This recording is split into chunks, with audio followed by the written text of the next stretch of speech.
Okay, let's be honest. Nobody likes delivering bad news or having difficult conversations. But if you're a manager, in order to avoid the Bosshole zone, you've absolutely got to learn how to deliver and have those tough conversations. Well, in this episode of You Might Be a Bosshole If, Sarah and I are going to talk about having those tough conversations.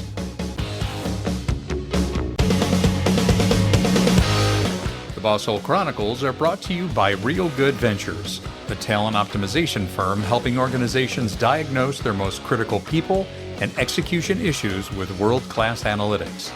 Make sure to check out all the resources in the show notes and be sure to follow us and share your feedback. Enjoy today's episode. Well, it's time for another installment of You Might Be a Bosshole If. I'm joined by none other than Sarah Best, my good friend and business partner. Sarah, tell us, you might be a bosshole if what? You might be a bosshole, John, if you delegate, outsource, or otherwise avoid the messy and uncomfortable and difficult parts of leadership. Ooh, okay. So, the tough stuff. I mean, The tough stuff. Okay, so what does that include? Let's talk about what are some examples of that? Well, one good example I can think of, and I've encountered this a number of times in my 25 plus years of doing this work, it's when the chief leader outsources either giving people feedback, delivering bad news, having uncomfortable conversations because they just don't want to rock the boat or they Yep. don't want to be put in a compromising position. They don't want to feel uncomfortable. This is pretty relevant because we've had some recent examples, and I actually was on the receiving end of this one time. There was a CEO, and there was somebody that reported directly to the CEO, and they needed to be offboarded. They were being let go, and he would not do it. He made my colleague and me take care of that, and it was like, dude, this is a peer of mine for all intents and purposes, and you're asking us to terminate this person when you should be doing it. That's the tough stuff. That's what you're talking about there, right? Yeah, it is. Oh. I think about so many things when I consider the highest level leader having discomfort and really being afraid, if you will, or unwilling to engage in the more difficult stuff. Patrick Lencioni, in his book, The Motive, would say that's a reward-centered leader. Okay. A reward-centered leader is more focused on control and status and recognition and happy to outsource the difficult, messy, and uncomfortable things. Okay. Like candor, honesty, asking tough questions, giving people tough feedback, making decisions about moving people in and out of positions and cowering from that. Okay. And I know we're messy, fallible, amazing human creatures. And for a lot of reasons, most people, including myself, I don't think we want to engage in this difficult, tense conversation. But the reality is you can't outsource that stuff. You can't. So in a responsibility-centered kind of leadership, you recognize that it's your duty. There's a sense of service. Like this is my responsibility to do this, to have this conversation, to make sure I address this challenge that everybody knows about. And the fallout, I think we've all been a part of the fallout when that doesn't happen. And that particular leader loses trust and respect and credibility. Patrick Lencioni, I heard him on maybe it was a podcast or a video some number of years ago, and he said it's like the emperor with no clothes. Yeah. Everyone knows they're timid, afraid, unwilling to, yet they kind of show up like they're not. Yes, absolutely. The words that come to mind are courage and cowardice.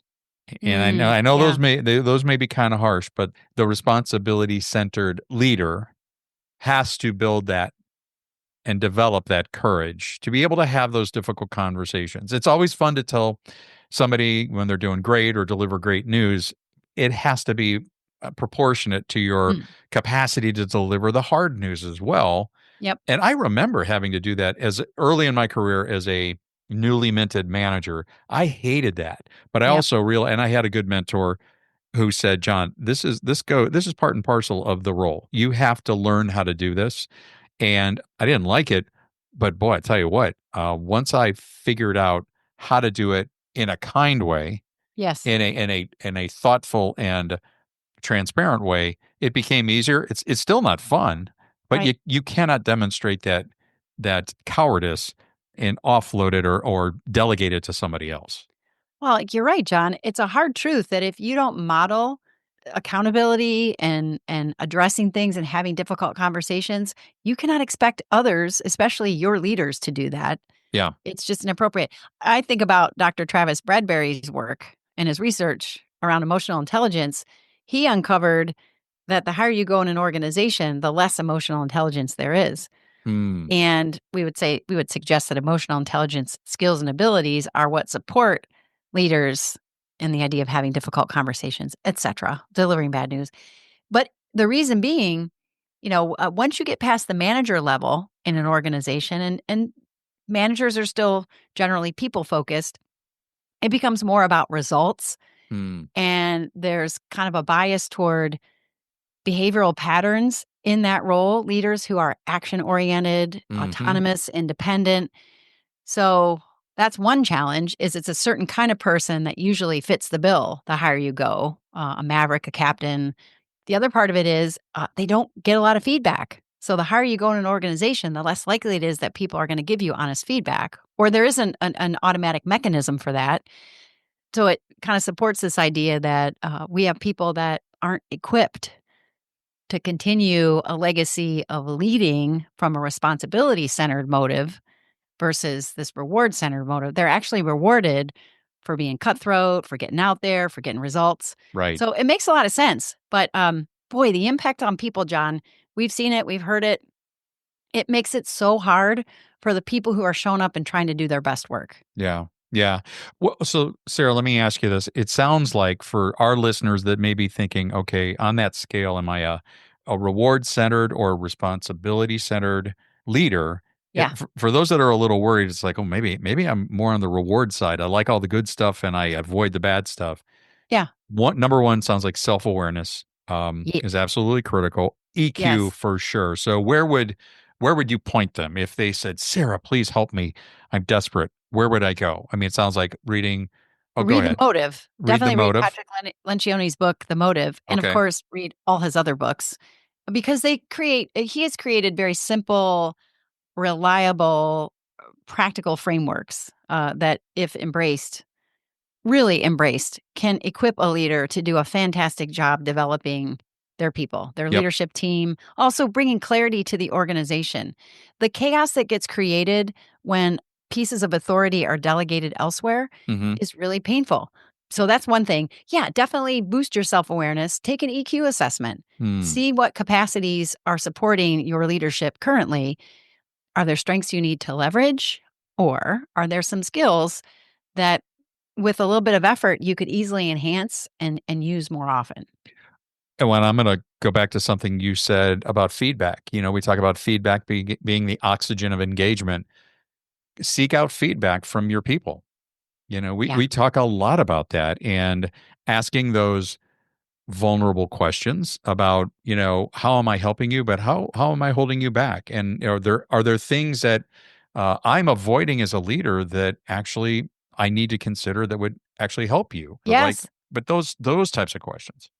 Well, and I think that's safe to say. If you're a responsibility centered leader, you're going to embrace this idea, hopefully, that you need to ask people for feedback because they're probably Hmm. not going to give it to you. And Right. you need to make it safe for them to give you honest feedback. Yep. Part of the thing that would make that easier for leaders would be to say, "Hey, so and so, I noticed the other day that I had a real tone in my voice and I felt frustrated and uncomfortable and I needed to come back to you and just apologize and let you know that I noticed that that happened and I understand now why I was in that state of mind. I've worked on that.